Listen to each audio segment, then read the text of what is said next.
been a week of action, but not much, with the GC very finely poised heading into the final week. Here are my rest day thoughts as we head into that week, from the second week recap all the way to what I think is going to happen in the final week's GC battle at the Giro. So the second week started with the TT. It was Dan Uhler, Josh Tarling battling it out for the stage, and then the GC battle affected by the rain. Personally, I think the stage ultimately came down to the chicane where Tarling caught Mikel Honore. As an estimate, it probably cost Josh about 7 to 10 seconds, so it would have been very close going into the final as part of the TT between the two of them. But Dan Uhler won. He got out the trouble the best, and what a fantastic win, continuing that dominance for Lidl Trek. The GC was affected by rain. Roglič had the best of the weather conditions, I think, for the GC battle, but they all looked pretty good. Ayuso looked strong, recovered well from the Strade Bianche crash and the stitches. Roglič recovered time on pretty much everyone. Del Toro played it safe, but kept the pink jersey from Ayuso. And despite a crash, Bernal actually put a decent TT in. After the TT, it was pretty much a week of Ineos attacking. Some of it well placed, fatiguing the peloton, fatiguing Del Toro and the other GC riders. Others were darn stupid places to attack, like the stage, ultimately where the rain came and the big crash that took Ciccone out. They attacked with 50-60k to go, and ultimately I don't quite understand the point. The vibes are great though. At least they are trying to ignite the GC battle, whereas the other teams just really aren't. The Pellegrino stage, for example, Ineos attacked on the San Pellegrino, but it came back together. Carapaz started to show his strength and his GC push for the win. Behind, Del Toro, UAE battle with Ayuso. Who knows what's fully going on there, apart from the team. Pedersen's wins continued. He won that finish at Vicenza. Brilliant sprint against Van Aert and Del Toro. And then we come to Slovenia. A big crash made the day even more exciting than Ineos did, simply because it took out GC contenders in a split. I'm not saying the crash is good for the race. Gutted for Giulio Ciccone. He crashed hard, lost 15 minutes, and then ultimately didn't start the day after. He was, for me, a dark horse for the podium. The way the Giro was being raced, it's a shame. But the big winners from that day: Yates, Carapaz, Del Toro, and Caruso. The big loser was Antonio Taveri, who lost nearly 2 minutes on everyone.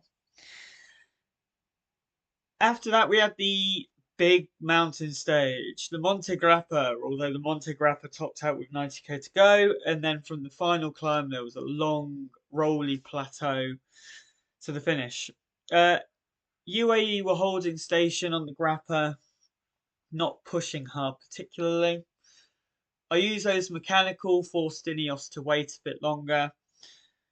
And then Bernal hit it, as Bernal does. They got a really interesting group actually, with Arnsman, Bridge, Derek G, Carapaz, and the race leader Del Toro. And it looked pretty good. It looked like it was a perfect opportunity for Bernal, Arnsman, Carapaz, and G to gain time. But UAE chased it down. I think not a bad idea personally, and I'll go into why in a second. But it happened. Ultimately, on the final climb, Roglič was the only GC casualty, lost a minute and a half, and Carlos Verona continued even more the Trek dominance with a fantastic solo win. So where are we with a week to go in the GC? Well, we've got Isaac Del Toro in the lead, brilliantly so far. Simon Yates has moved up into second, a minute 20 down. Ayuso 126. Richard Carapaz at 207, Derek G at 254, Caruso and Tiberi at 2:55 and 3:02 respectively. Egan Bernal and Thymen Arensman 3:38 and 3:45, and then Roglič at 3:53. Let's move into the controversy of the Grappa. So obviously the big controversy of the day was UAE chasing Del Toro and closing in on the Bernal attack. And at first, yes, you can see why not force Roglič to chase, why not force Visma, but I kind of understand why UAE did it, why they chased, and I've got a few scenarios as to why I think that is the case.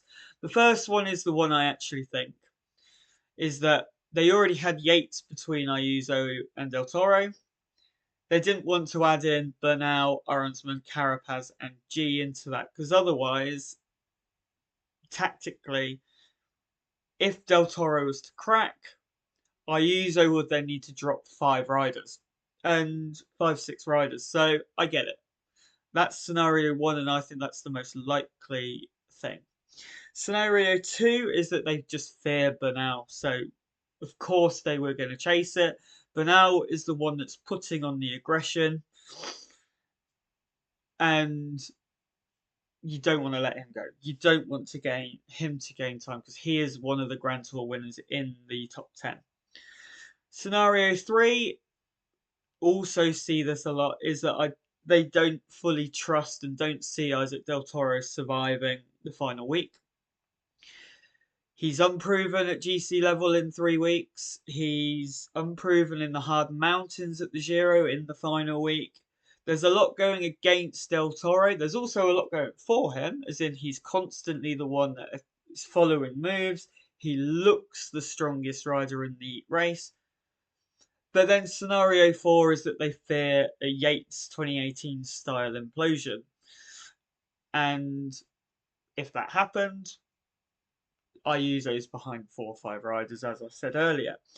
The big problem in UAE chasing it down is that they have basically shown that they don't trust Del Toro, and they can't play on that. Oh, Del Toro's up the road. We're not going to chase card anymore. That is where they've ballsed up a little bit. They should have played that card for a little bit longer before then chasing. We head into the final week of the race with a lot of GC questions. You can see most of the top 10 still being in the fight to win the race. But who could actually win? What questions do I see being answered early in the final week, and what do I see happening in the final week? First question I have is, can Del Toro survive the final week in the hard mountains? We will see a lot of whether he can on the Tuesday stage. Stage 16 to San Valentino is a hard stage, a hard finish, with 2 30 to 40 minute climbs at the end. That will tell us whether he can win the Giro a lot. Santa Barbara is a hard climb. San Valentino is a hard climb. I do see a potential Yates implosion, but that will show us whether Del Toro can win the race or whether they need to start fully backing Ayuso in like a train style.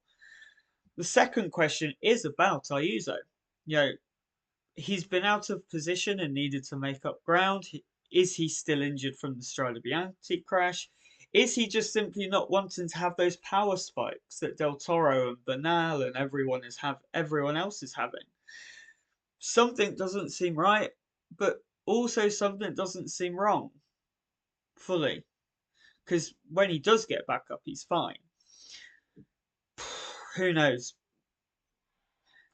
Number 3, I do expect at some point Ineos's fatiguing efforts will pay off, and he'll gain time on most, if not all, of his GC rivals and potentially win a stage. And Carapaz and Yates, will their 3rd week peak plans, will that come to fruition? Will they be able to follow the Bernal attacks every single day in the final week, or will they crack? Interesting to see. So finally, this is how I see the final week of the Giro playing out. Isaac Del Toro will survive stage 16 in pink, but he will begin to show signs of cracking. Not a full implosion, but he'll begin to show signs of cracking, losing 20 to 30 seconds at the top of San Valentino. 2, Egan Bernal is going to win tomorrow's stage to San Valentino. It'll pay off and he'll gain time on maybe everyone. A few people may follow. 3 is Ayuso will follow tomorrow, and then as Del Toro begins to weaken more, begin to exert his dominance on the race. Stage 17, or whichever one has the grappa, as the Gavia and the Mortirolo, that will be the same sort of action as the grappa stage. Bernal will fatigue resist, but ultimately the GC will stay together. Isaac Del Toro will fully crack on stage 19. That is actually quite an underrated stage. There's 4, 5, 40-minute climbs, one of even probably an hour. And then it's a tough little descent, final climb finish as well. So I think that's quite an underrated stage. And that for me will be the day Del Toro fully cracks and Ayuso will take the pink jersey. Yates will crack there as well. Obviously not as much as Del Toro. And the podium after that stage, I think, will be the podium in Rome. Ayuso, Bernal, and Carapaz. And the Finestra stage, Ayuso will win in the pink jersey. As for the 2 sprint stages, I expect them one to go to Olav Koy, and that will be the one in Rome. The one in the middle of the week will go to the breakaway. So my final Giro d'Italia podium is going to be: in 3rd place, I've got Richard Carapaz. 2nd place, I've got Egan Bernal. And the winner, as I said at the start of the race, will be Juan Ayuso of UAE. But equally, I wouldn't be surprised either if Del Toro survives the final week and wins the Giro. I'll put that caveat in. I wouldn't be surprised. I don't think it will happen, but it might.